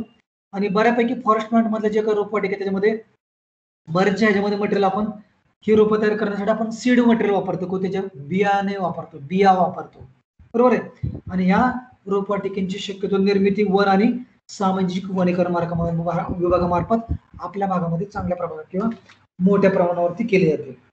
नंतर आपण बघतो की बघा बऱ्याच वेळेस आपण म्हणतो की एखादी खास रोपवाटिका असते किंवा ज्याला मी म्हणतो की स्पेशल नर्सरी. खास रोपवाटिका किंवा स्पेशल नर्सरी म्हणजे काय की या नर्सरीमध्ये तुम्ही खास रोपवाटिका किंवा स्पेशल रोपवाटिका जे म्हणतो आपण ही जे तुम्हाला दिसते समोर तर हे तुमची शोभेच्या वनस्पतींची रोपवाटिका आहे. शोभेच्या वनस्पती ॲग्लोनिम आहे तुमचं पुढे जे सेरळ कळचं शोभेच्या वनस्पतींची रोपवाटिका आहे. याच्यामध्ये आम्ही काय करतो की हे शोभेच्या वनस्पतींच्या रोपवाटिकेमध्ये तुम्हाला इथं व्हर्टिकल सिस्टीम पण लावलेली, म्हणजे काय की लोखंडाच्या टेबलच्या ट्रेवरती तुम्हाला ते प्लांट्स वरती ठेवलेत बघा. लोखंडाच्या टेबलच्या ट्रेवरती तुमचे ते प्लांट्स ठेवलेले आहेत आणि नंतर मग त्याला खाली छोटी छोटी ते रोपं ठेवलेली आहेत. बरोबर. आणि याला वरून ब्लॅक कलरची नेट टाकलेली. ब्लॅक कलरची नेट का टाकली असेल कोण सांगेल मला थोडंसं काय आयडिया? ब्लॅक कलरची नेट का टाकली असेल आपण शोभेच्या वनस्पतींच्या रोपवाटिकेला? काय आयडिया थोडीशी? हॅलो. हा बोला सर. टेम्परेचर वगैरे होणार. ब्लॅक कलरचा जी नेट वापरली आहे त्याचा रिझन हे आहे की जे सनरेज जे असतात. Hello sir. हा आवाज येतो सर आपला. आवाज येतोय बोला. आवाज येतो. मी राजेंद्र ढंगारे बोलत आहे. तर लाईटचा पॉवर कमी पडाव म्हणजे कलमी रोपेवरती हा त्याचा उद्देश आहे. बरोबर आहे. आपण कुठून बोलतोय राजेंद्र डांगरे सर? मी तालुका फाड रोपवाटिका सिंदखेड राजा. सिंदखेड राजा का? सिंदखेड राजा. हो. राठोड सर होत्या तिकडे तालुक्याचे अधिकारी राठोड सर तिकडे आहेत का? हो राठोड साहेब आहेत. ओके बरोबर ठीक आहे. आता इथं काय म्हणले सर? हा आम्हाला एसडीओ साहेब सुद्धा तेच आहेत. ओके ओके ओके ठीक आहे. आता याच्यामध्ये काय आहे की कधी कधी ब्लॅक कलर मधून जे तुमच्या आतमध्ये बरेचसे लोक म्हणतात की ब्लॅक, आता कोणतरी एक मॅडम आहे तुमच्या अगोदर काहीतरी बोलत होतं, कुठलं तरी मॅडम टेम्परेचरचं काहीतरी बोलत होतं. एक मॅडम तुमच्या अगोदर एक कोणतरी बोलत होतं. हो सर मी बोलत होती. नाय मॅडम होतं ना? नाय मॅडम. हा त्याचे टेम्परेचर वगैरे थोडस इन्क्रीज व्हावं म्हणून काळा कलर वापरतात. बरोबर आहे. आता टेम्परेचर इन्क्रीज झाल्यामुळे काय होईल मॅडम? ब्लॅक कलर मग आपल्याला माहिती आहे की काळा कलर हा हीट शोषून घेतो. हे जे मी तुम्हाला सांगतो हे बेसिक प्रिन्सिपल सांगतो नर्सरीमध्ये, कारण की बरेचसे लोक कुठल्याही कलरची नेट कुठल्याही नर्सरीला टाकल्यामुळे तुमच्या आतमध्ये क्रॉप ग्रोथ वरती किंवा रोपांच्या वाढीवरती पण परिणाम होतो. तुम्हाला जसं मी आता सांगत होतो की टेम्परेचर वाढल्यामुळे काय होईल आतमध्ये. नायवाड अकोला.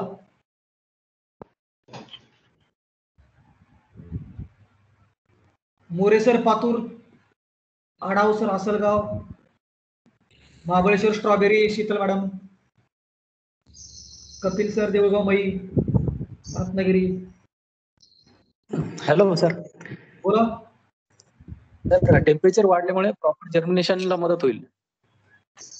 जर्मिनेशनला तर मदत होईल, पण आपला जो नर्सरीचा मेन उद्देश असतो तो म्हणजे हार्डनिंग. हार्डनिंगचा अर्थ हो आहे की टेम्परेचर वाढल्यामुळं बऱ्याचशा वेळेस बघा आपण काय रोप आहे ते रोप काढून बाहेरच्या उष्णतेमध्ये ठेवतो भाजीपाला रोपवाटिका. ते शेडनेट मधनं काढून बाहेर ठेवण्याचा उद्देश काय असतो? डायरेक्टली सनलाईट त्या रोपांवरती पडल्यामुळे त्या रोपांचं त्या बाहेरच्या वातावरणामध्ये तग धरून ठेवण्याची जी काही क्षमता आहे, बरोबर आहे, त्या वातावरणामध्ये टिकून राहण्याची जी क्षमता आहे ती क्षमता त्याच्यामध्ये वाढते. आता शक्यतो हे जे तुम्हाला जे दिसतात हे आपण म्हणतोय ऑर्नामेंटल प्लांट किंवा शोभेच्या वनस्पतींची रोपवाटिका, याच्यामध्ये काय की ब्लॅक नेट लावल्यामुळं आतमध्ये उष्णता निर्माण झाल्यामुळं शक्यतो ऑर्नामेंटल प्लांट नर्सरी आपण दोन प्रकारमध्ये करतो. एक असतात तुमची इनडोअर प्लांट आणि दुसरी असते तुमची आउटडोअर प्लांट. इनडोअर आणि आउटडोअर म्हणजे काही आतमध्ये लावणारे रोप, बरेचसे लोक बघा काही लोक ते फ्लॅट सिस्टम मध्ये किंवा घरामध्ये आतमध्ये प्लांट लावतात जिथे त्यांना ते सावली लागते, बरोबर, शेड लिव्हिंग प्लांट मध्ये इनडोअर आणि आउटडोअर प्लांट. आता इथे जेव्हा आपण ब्लॅक कलर नेट टाकतो आणि ब्लॅक कलर नेटमुळे जेव्हा आतमध्ये उष्णता जास्त निर्माण होते तर त्या झाडांची ती उष्णता काय म्हणतो आपण त्याला रेजिस्टन्स पॉवर आतमध्ये वाढते, बरोबर आहे. तर ते झाड त्याच्यामध्ये टिकून राहतात चांगल्या प्रकारे. हा एक त्याच्यामध्ये ब्लॅक कलरचा एरिया होतो. दुसरं एक मग अशी जसं राजेंद्र डांगरे सरांनी सांगितलं की आतमध्ये बऱ्यापैकी जे सूर्यप्रकाशाचे जे नेट असते, परंतु जनरली त्या नेटला जेव्हा आपल्याला प्रिव्हेन्शन करायचं असतं सूर्यप्रकाशाला तेव्हा आपण तिथं आतमध्ये पांढऱ्या रंगाची नेट वापरत असतो. व्हाईट कलरची नेट म्हणजे जसं की आपण पॉलिहाऊसमध्ये एखादं क्रॉप घेताना वरती जे टाकतो ना, तर त्यावेळी तुमचं तिथं आतमध्ये सनलाईट मधनं आलेलं जे काय डायरेक्टली हे तर ते त्याच्यामध्ये आपण थोडंसं प्रिव्हेन्शन करतो. हे तुम्हाला बेसिक गोष्टी माहीत असणं गरजेचं आहे.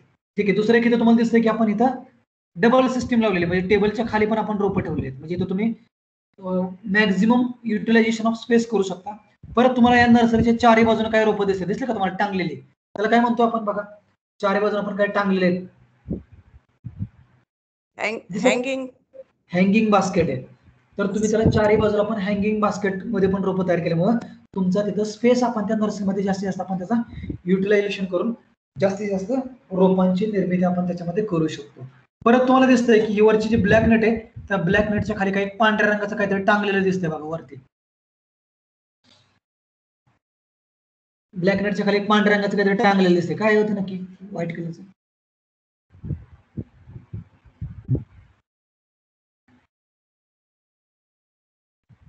आतमध्ये नर्सरीमध्ये तुम्ही टेम्परेचर किंवा हे कशा प्रकारे कंट्रोल करणार, कशाने कंट्रोल करणार? सर फॉगर्स वगैरे लावतो आपण. बरोबर आहे. तर ते व्हाईट कलरचे तुम्हाला दिसत ना वरती त्यांच्या डोक्याच्या वरती, त्याला आपण म्हणतोय फॉगर्स. फॉगर्सचा अर्थ काय? फॉग म्हणजे काय, कोण सांगेल मला? फॉग, शीतल नांगरे मॅडम, महाबळेश्वरमध्ये फॉगर्स फॉग पडतात का तुमच्याकडे? फॉग म्हणजे फॉग म्हणजे काय? सर मायनस वॉटर पार्टिकल्स असतात. म्हणजेच धुके म्हणतो आपण त्याला, धुके. हो. बरोबर आहे. फॉग म्हणजे धुके, फॉगर्स म्हणजे त्याच्यामधून जे पाणी पडतं तर ते धुक्यासारखं पाणी पडतं, त्याला आपण म्हणतोय फॉगर्स.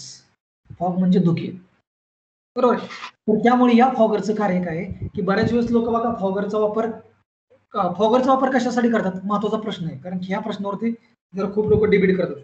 फॉगरचा वापर आपण कशासाठी करतो नर्सरीमध्ये? ह्युमिडिटी इन्क्रीज व्हायला.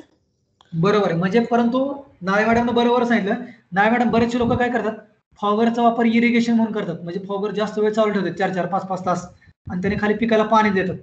समजा जर का तुम्ही फॉगरचा वापर इरिगेशन म्हणून केला, म्हणजे पाणी देण्यासाठी म्हणून केला, तर काय होईल?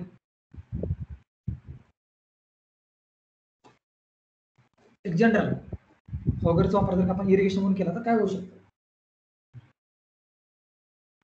ह्युमिडिटी जास्त वाढेल सर. ह्युमिडिटी जास्त वाढेल, बरोबर आहे. आणि त्यामुळे काय होईल? Airborne disease. एक्झॅक्टली, बरोबर सांगतो तुम्ही, बरोबर सांगितलं. कोणीतरी अजून एक तुमच्या बॅकग्राऊंड एक बुरशीजन्य म्हणून कोणतरी बोलत होतं बघा. हा सर.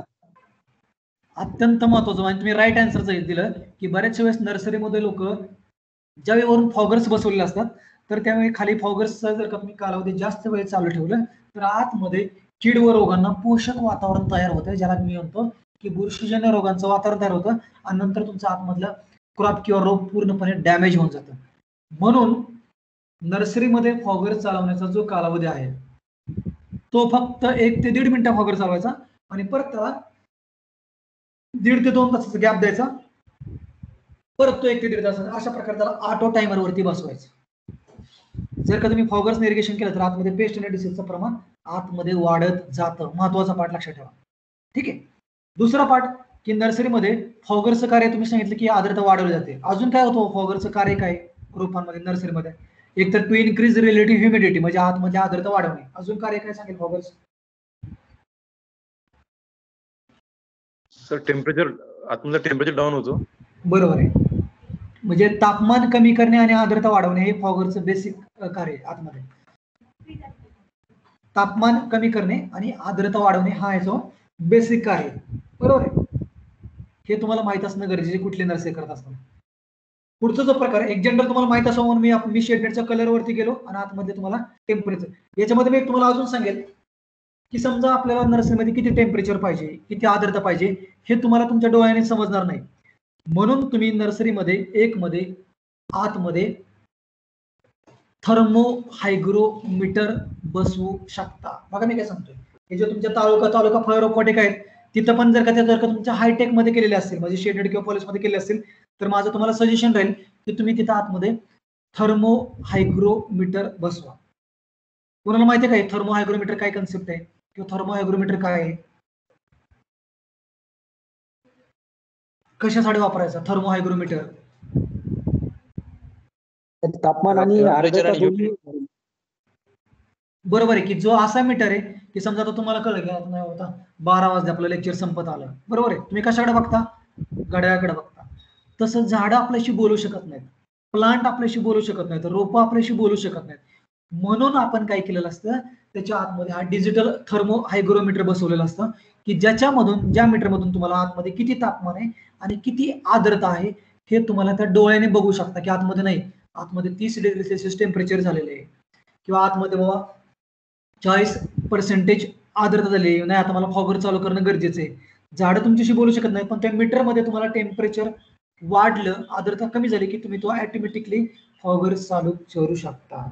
म्हणून तुम्हाला आतमध्ये थर्मो हायग्रोमीटर बसवणं अत्यंत गरजेचं आहे, की ज्याच्यामुळे तुम्ही त्या पर्टिक्युलर नर्सरीमध्ये आपल्याला किती तापमान पाहिजे आणि किती आर्द्रता पाहिजे हे तुम्ही त्याच्यावरनं मेंटेन करू शकता. पुढचा जो प्रकार आहे आपला नर्सरीमधला, बरोबर आहे, हे थोडंसं डीप मध्ये आपण जाणारच आहे पुढे पुढं. पुढचा जो प्रकार आहे आपण आता वनशेतीचा बघितला प्रकार आपण, बरोबर आहे. हे जे तुमचे ऑर्नामेंटल प्लांटचीच नर्सरी केलेली आहे आणि याला वरून तुम्हाला दिसत बघा 4 वे फॉगर्स आहेत. फॉगर्स आहेत पण हे 4 वे आहेत. 4 वे याचा अर्थ काय की याला चारही बाजूने त्याच्यातून पाणी पडतं, अतिशय ड्रॉपलेट्स आहेत मधून पाणी पडतं आणि धुक्यासारखं पाणी पडतं.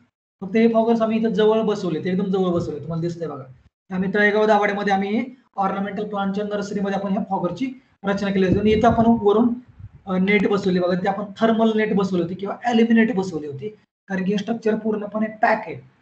ॲल्युमिनेट नेट बसवल्यामुळं तुमचं टेम्परेचर आतमध्ये परत 2 ते 3 डिग्री सेल्सिअस कमी होतं, म्हणून आपण त्याच्यामध्ये ॲल्युमिनेट बसवली होती. नंतर आपण थोडंसं प्रश्नोत्तरामध्ये चर्चा करू कुठल्या पिकाला कुठली नेट वापरायची, काय करायचं, ठीक आहे.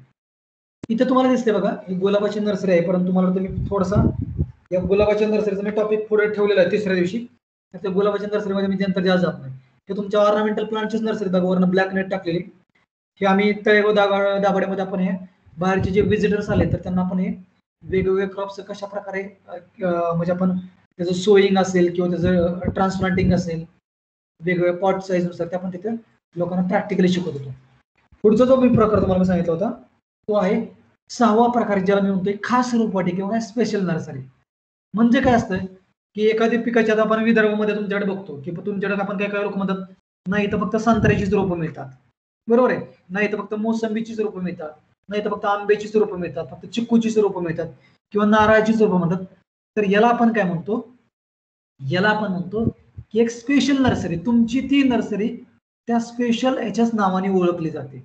जसं जर का तुम्ही पुणे साईडला आला आणि पुणे साईडला जर का तुम्ही उरुळी कांचनचा एक बेल्ट आहे पुण्यामध्ये, सोलापूर पुणे टू सोलापूर हायवेवरती, तर त्या उरुळी कांचन बेल्टला फक्त आणि फक्त तुम्हाला शोभिवंत झाडांचीच नर्सरी खूप मोठ्या प्रमाणात मिळतात, झाडं ज्याला आपण म्हणतो ऑर्नामेंटल प्लांट.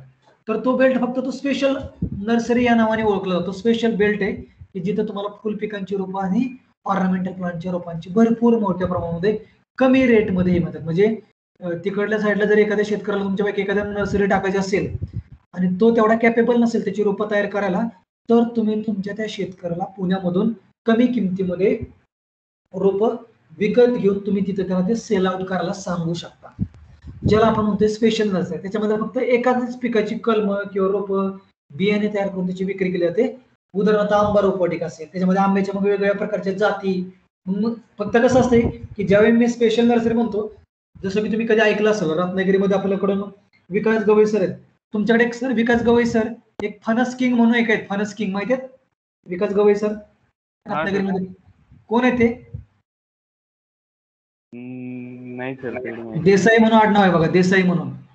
तर ते फणस किंग म्हणून तर त्यांनी काय त्यांनी तिथं फणसाच्या जवळपास 100च्या वरती जाती ठेवलेल्या आहेत आणि तिथून ते फणसाची रोपं पण सेल आउट करतात. म्हणजे अशाला आपण म्हणतो की एक स्पेशल नर्सरी नाही, तिथं फक्त फणसाचीच रोपं मिळतात, नाही तर फक्त आंब्याचीच रोपं मिळतात, संत्र्याचीच मिळतात, मोसंबीची मिळतात. तर अशा खास रोपवाटिका किंवा स्पेशल रोपं पण तुम्ही तिथं तयार करून त्यांची कलम रोपं तयार करून त्याची तिथं विक्री करू शकता. पण तुम्हाला तिथं बाकीचं काहीच मिळणार नाही, तुमची तिथं सेपरेट आयडेंटिटी होणार की नाही मला फक्त हीच रोपं इथं मिळतात. पुढचा जो पार्ट आहे तो म्हणजे सर्वसामान्य किंवा जनरल रोपवाटिका. याचा अर्थ काय की मी जी नर्सरी केलेली आहे तर तुम्ही जे मागचाल, म्हणजे काय, माझ्याकडे फळझाडाचं पण रोप मिळेल, भाजीपाल्याचं पण मिळेल, वनशेतीचं पण मिळेल, शोभिवंत झाडांची पण मिळतील, औषधी वनस्पतींची पण मिळतील. सर्व प्रकारची रोपं ज्या नर्सरीमध्ये विकली जातात, सेल आउट केली जातात, त्याला आपण म्हणतोय सर्वसामान्य किंवा जनरल रोपवाटिका. परंतु समजा मी म्हटलं की नाही मला माझी नर्सरी सर्वसामान्य रोपवाटिका आहे आणि मला एकदमच 10,000 संत्र्याच्या रोपांची ऑर्डर आली, तर मी काय करणार? अशा वेळेस सर्वसामान्य किंवा जनरल रोपवाटिका वाला जो व्यक्ती आहे तर तो व्यक्ती इतर रोपवाटिकांची टाईप करू शकतो. टाईप करू शकतो इन द सेन्स, मला जर का फक्त माझ्याकडे आता 100 रोप आहेत संत्र्याची आणि मला जर का 10,000 संत्र्याची रोपं विकायच्यात, तर मी सर्वसामान्य किंवा जनरल रोपवाटिकाला मी जिथं स्पेशल नर्सरी, जो आपला 6वा प्रकार मी तुम्हाला सांगितलं होता की जिथं स्पेशल संत्र्याची रोपं आहे त्याच्याशी मी टाईप करू शकतो. आणि पुढच्या मी कस्टमरला काय सांगणार की आता माझ्याकडे 100 रुपये आहेत, पुढच्या 2 दिवसामध्ये तुला 10,000 रुपये दिले जातात. मग त्या दोन दिवसामध्ये मी काय करणार, त्या स्पेशल नर्सरीला मी ती ऑर्डर देणार, परंतु या व्यक्तीकडून अगोदर ऍडव्हान्स मध्ये मी पैसे घेणार आणि पुढच्या व्यक्तीला मी तो ऍडव्हान्स देऊन त्याच्याकडून ते 10,000 रुपये विकत घेऊन मी पुढच्या व्यक्तीला विकणार. मग बरे माझ्याकडे त्याच्यामध्ये मला प्रत्येक रुपयामध्ये 2 ते 3 रुपये जरी मिळाले तरी पण माझं इथं काही एनर्जी गेली का? कारण मी तो रोपवाटिका मी बनवलीच नाहीत, मी रोपं ते बनवलीच नाही, मी ते दुसऱ्याकडून रोपं घेऊन मी फक्त त्याला मदेशन as like commission agent type मी तिथे ऍक्ट झालो आणि ती रोपं तिथे मी सेल आउट केली. तर अशा प्रकारची तुम्हाला मी सांगतो,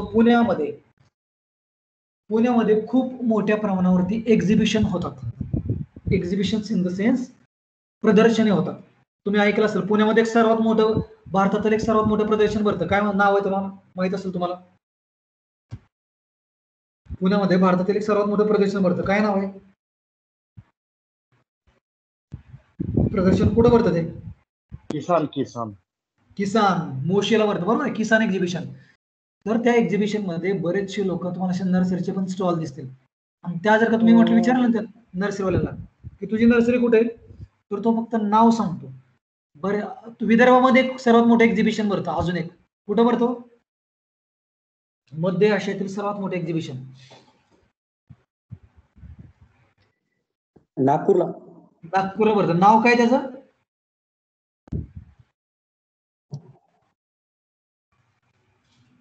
काय आयडिया? ॲग्रोव्हिजन. प्रत्येक नोव्हेंबर महिन्यामध्ये हे ॲग्रोव्हिजन एक्झिबिशन असतं नागपूरमध्ये. इथं बऱ्यापैकी हे जे लोक येतात नर्सरीवाले, तर यांची स्वतःची नर्सरी नसते. बऱ्यापैकी लोकांच्या, काही असते, बऱ्यापैकी लोकांची स्वतःची नर्सरी नसते. ते काय करतात, ते फक्त दुसऱ्या नर्सरीतून प्लांट विकत घ्यायचे आणि ते त्या प्रत्येक प्रदर्शनामध्ये जाऊन ते फक्त विकत राहायचे. बरेचशा वेळेस बघा गावाकडे आपण म्हणतो की एखादा भाजी बाजार भरतो, एखादा व्यक्ती काय करतो, ज्याकडे भाज्या नसतात पण तो मार्केटला तो भाज्या विकत घेतो आणि तो आठवड्यातल्या प्रत्येक ठिकाणी ज्या ठिकाणी तो बाजार असतो तिथं तो भाज्या विकत असतो. अशा प्रकारे बरेचशा नर्सरीवाले ते स्वतः रोपं तयार करत नसताना पण, बघा मी काय सांगतोय, तो स्वतः नर्सरीची रोपं तयार करत नसताना पण नर्सरीचा बिझनेस चांगल्या प्रकारे करतात. कारण दुसऱ्याकडून रोपं घ्यायचे आणि त्या फक्त त्या प्रदेशामध्ये नेऊन 10 रुपयाला घ्यायचं, प्रदेशामध्ये तेच रोप 50 रुपयाला विकायचे. प्रदेशामध्ये भरपूर लोक घेतात, हौसेवाले खूप लोक असतात. तर अशा पण नर्सऱ्या याच्यामध्ये चांगल्या प्रकारे चालतात. पुढचा जो प्रकार आहे तो आहे मध्यस्थ रोपवाटिका. मध्यस्थ रोपवाटिका याचा अर्थ काय, याच्यामध्ये कुठल्याही प्रकारच्या कलमा रोपांची निर्मिती केली जात नाही, परंतु जे तुम्हाला मी आता सांगत होतो, दुसऱ्या रोपवाटिकेमधून मागणीप्रमाणे कलम किंवा रोप मागून ती पुढच्या गिरायकांना आपण कमिशन तत्वावरती विकू शकतो. पुढच्या गिरायकांना आपण कमिशन तत्वावरती विकू शकतो. याला मी म्हणतोय मध्यस्थ रोपवाटिका. याला म्हणतोय मध्यस्थ रोपवाटिका, बरोबर आहे. या पण रोपवाटिका नर्सऱ्या खूप मोठ्या प्रमाणात मार्केटमध्ये चालतात. अजून एक प्रकार आहे जो सेफ आणि सिक्युअर आहे, जे सेफ आणि सिक्युअर आहे तो म्हणजे आगाऊ नोंदणी करून पुरवठा करणाऱ्या रोपवाटिका. म्हणजे काय की तुम्ही मला सांगा अगोदर कुठलं रोप पाहिजे, कुठल्या जातीचं पाहिजे, किती कलम पाहिजेत, कधी पाहिजेत आणि कुठं पाहिजेत, त्याच्यानुसार मी तो ऑर्डर घेणार, त्याचा तो ऍडव्हान्स पण घेणार आणि मगच मी त्या रोपांची विक्री करणार याला म्हणतोय आगाऊ. हा सगळ्यात सेफ आणि सिक्युअर पार्ट आहे. की लोकांच्या गरजेनुसारच आपण तयार करू शकतो. तर या रोपवाटिका चांगल्या प्रकारे चालतात. तर आता आपण बघितलं की एवढ्या प्रकारच्या रोपवाटिकांचे तुम्ही बिझनेस चांगल्या प्रकारे करू शकता. या 9 प्रकारच्या रोपवाटिका तुम्ही चांगल्या प्रकारे करू शकता, बरोबर आहे. हे जे तुम्हाला दिसतंय ही कुठली रोपवाटिका समोर जे दिसतोय तुम्हाला, कुठली रोपवाटिका आहे? काय आयडिया? आडावसर, आसलगाव, विक्रांत परमार, पिंपळगाव, कुठली रोपवाटिका? गवई सर, रत्नागिरी, गणगणगणात बोते, धनंजय देशमुख सर, महाबळेश्वर, शीतल लांगरे मॅडम, कुठली रोपवाटिका आहे? शेळके मॅडम, बुलढाणा.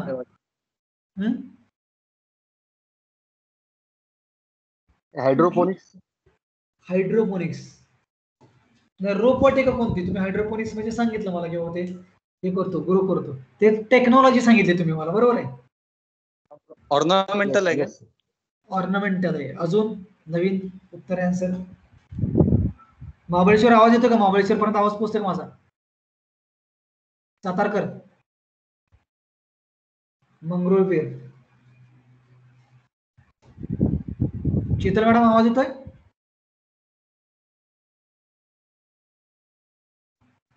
अतुल क्षीरसागर सर आवाज येतोय? करंजा लाड, दुसरे कोण आहेत करंजा लाडचे अजून? किर्डक सर,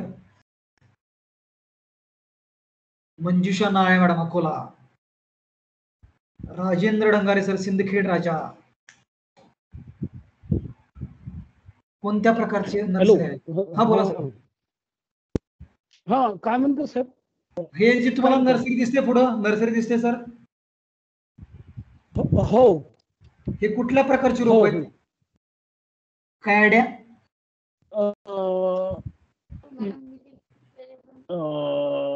मला तर ते हरभरा गवता म्हणजे गवत टाईप दिसते, तसं स्पष्ट काही दिसत नाही बरं, म्हणजे इथून एवढ्या अंतरावरून ओळखता येते. ओके, अजून कोण सांगेल मला स्वतःहून? का तुरीचं रोप दिसतंय, कापसाचं रोप दिसतंय का, हरभरा दिसतोय? औषधी सुगंधी वनस्पती. औषधी सुगंधी वनस्पती. ओके, एकाने सांगितलं ऑर्नामेंटल, एकाने सांगितलं औषधी सुगंधी. अजून बोला बोला, कोणतरी बोलत होता आता?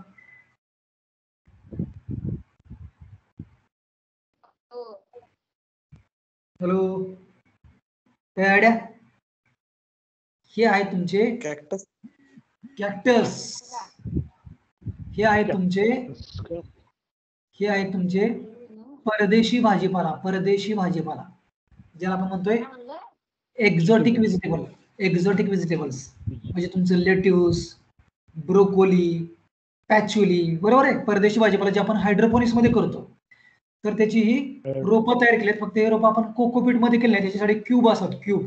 तर त्या क्यूब मध्ये त्याच्या रोपांची निर्मिती केली. हे तुम्हाला एक ऍडव्हान्स टेक्निक माहित असावं की अशा प्रकारे पण रोपं तयार केली जातात क्यूब मध्ये. त्याचं पिक्चर मला वाटतं पुढे, हा हे तर तुम्हाला दिसते बघा, हे लेट्यूसचं रोप आहे. मी स्वतः तिथं म्हणजे व्हिजिटला गेलो होतो लोकांना घेऊन. तर हे तुमचं लेट्यूसचं रोप आहे. त्याला बघा, तुम्हाला माझ्या हातामध्ये मी पकडलेले, तर त्याला माझ्या इथं पांढरे मुळ दिसतो, व्हाईट रूट्स, बरोबर आहे? तर अशा प्रकारे तुम्ही त्याची रोपांची निर्मिती करू शकता. इथं आपण काय केलंय, हायड्रोपोनिक्स, आता विषय आपला हायड्रोपोनिक्स टेक्निकचा नाहीये, परंतु आपण इथं एनएफटी टेक्निक केले. एनएफटी म्हणजे न्यूट्रिएंट फिल्म टेक्निक.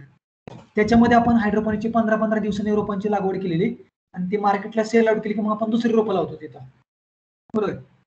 पलीकडे पण तुम्हाला ते लेट्यूसच आहे, पण त्याचा मधला प्रकार वेगळा आहे. आईसबर्ग लेट्यूस, त्याच्यामध्ये वेगवेगळे प्रकार आहेत लेट्यूसचे. हे अशा प्रकारे तुम्ही रोपांची निर्मिती करून ग्रो करू शकता. आता हे रोपवाटिका करणं खरोखरच गरज काय? रोपवाटिकेची गरज काय? रोपवाटिका करणं काळाची गरज काय? रोपवाटिका का केली पाहिजे? आपण बघतोय की गव्हर्नमेंटनं सध्या खूप मोठ्या प्रमाणावरती योजना लागलेत. फळबाग लागवड असेल, एनएचएम असेल, औषधी वनस्पती असेल, बरोबर आहे? त्या सर्व योजना करत असताना ज्या प्रमाणामध्ये आपल्याला त्याची गरज आहे, तर त्या गरजेप्रमाणे त्याचा पुरवठा होत नाही. त्यामुळे तुम्हाला, कारण आपल्याला माहिती आहे की बरेच लोक म्हणतात की आम्हाला गव्हर्नमेंटच्या नर्सरीमधनं रोपं घ्यायच्यात, परंतु गव्हर्नमेंटला कुठं ना कुठेतरी मर्यादा आहे.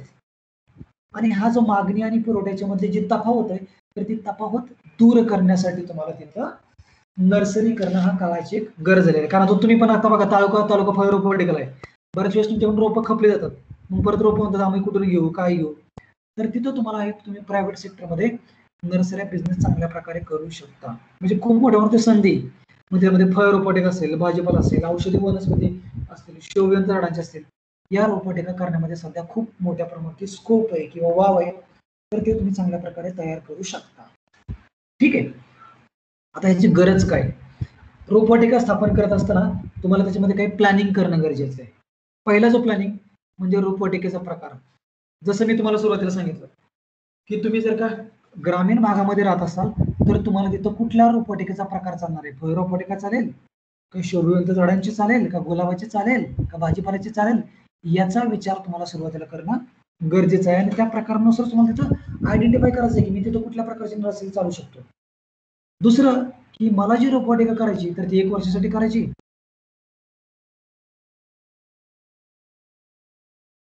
मध्ये माइंडमध्ये फिक्स करणं गरजेचं आहे. कारण की बऱ्याच वेळेस कसं आहे मला तुम्ही सांगा रोपवाटिका आपण कमी कालावधीसाठी करणं चांगलं होईल का जास्त कालावधी करणं चांगलं राहील? जर का परवडणारी नर्सरी पाहिजे असेल तर कुठल्या जास्त कालावधी. जास्त कालावधी बरोबर आहे. म्हणजेच आपल्याला तिथं जास्त कालावधीची नर्सरी करणं गरजेचं आहे. दीर्घकालीन नर्सरी आपण तिथं करणं गरजेचं तर ते आपल्याला चांगल्या प्रकारे करू शकतो. हे बघा एक प्रकार आहे तुमचा ज्याला मी म्हणतो की हँगिंग टाईप मधलाच प्रकार आहे पण अशा प्रकारचे डिझाईन पण तुम्ही करून विक्री करू शकता. अजून पण तुम्हाला सुरुवातीला पिक्चर दाखवले एक मिनिट. या अशा प्रकारे पण तुम्ही हँगिंग मध्ये प्रकारामध्ये करू शकता. किती वेगवेगळे प्रकार आहे आपल्या करण्यावरती डिपेंड आहे की आपण किती प्रकारचे त्याच्यामध्ये टाईप करू शकतो. पुढचं जो आहे की प्लॅनिंग करताना तुम्हाला कलमरोपांची संख्या किती कलम उत्पादित करायची त्याच्यानुसार तुम्हाला एका वर्षात किती घ्यायची एका हंगामात किती घ्यायची याचा ऑब्जेक्टिव्ह याचं उद्दिष्ट डोळ्यासमोर ठेवून तुम्हाला तिथं रोपांची निर्मिती करणं गरजेचं आहे.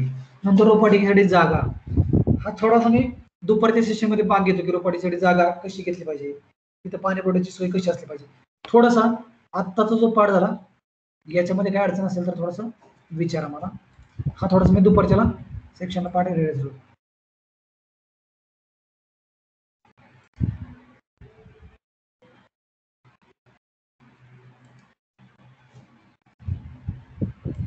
आत्ताचा जो पाठ झाला याच्यामध्ये काय अडचण असेल तर तुम्ही विचारू शकता. जनरल पाठ बघितला आपण थोडस एक एक पाठ कव्हर कर मग आतमध्ये जाणार आहे. थोडंसं आपण वेगवेगळे स्ट्रक्चर रचना कलम ग्रोथ रेग्युलेटरचा वापर काय ते करून एक एक टप्पा करत मग रूट ट्रेनर मध्ये कशा प्रकारे तयार करायचे रोप हा एक एक टप्पा आपण करत जाणार आहे. याच्यामध्ये काय अडचण असेल तर विचारा. आता सकाळच्या सेशन मध्ये बोर झाला नाही ना कंटाळा नाही ना धनंजय देशमुख सर? नाही सर एकदम छान झालं.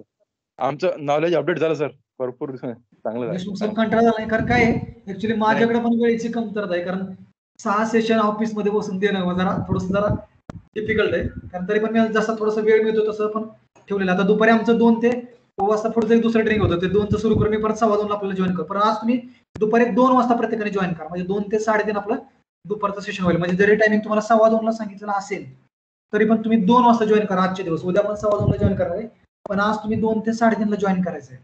आज तुम्ही कारण मला परत पुढचं सेशन 3:45 वाजता म्हणजे 4 वाजता मी ते सुरू करतो पण 3:45 मला ते लाईन अप करावं लागतं.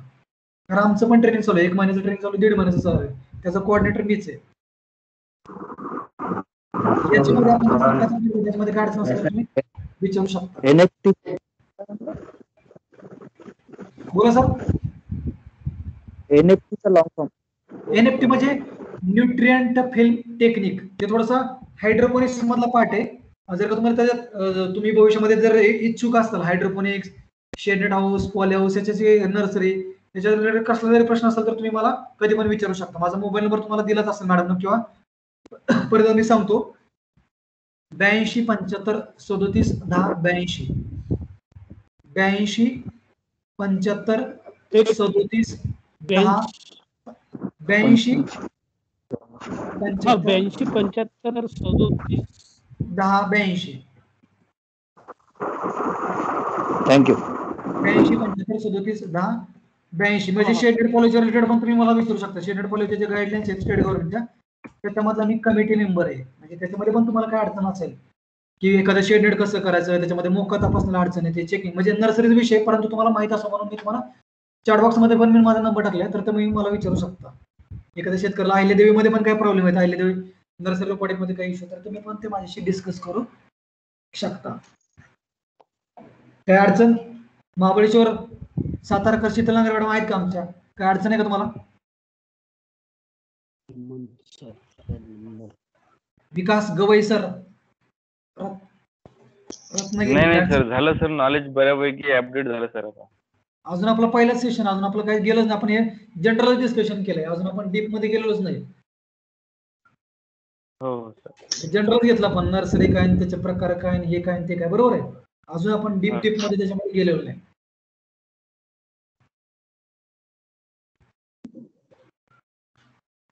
काही अडचण असेल तर विचारणार, आता मग आपण परत दुपारी भेटू.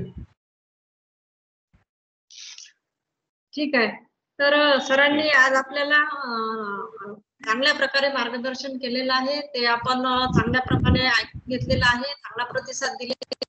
तर परत आता आपण आपलं सेशन दुपारचं पहिल्या दिवसाचं दुसरं सत्र ठीक 2 वाजता सुरू होणार आहे. तर परत आपण भेटूया 2 ला. तर आपण चांगला प्रतिसाद दिला त्याबद्दल आपले धन्यवाद. ठीक आहे, थँक्यू सर. ओके, धन्यवाद मॅडम, धन्यवाद. Hemant sir, thank you. Hemant sir हे आहेत. हॅलो, नेहरू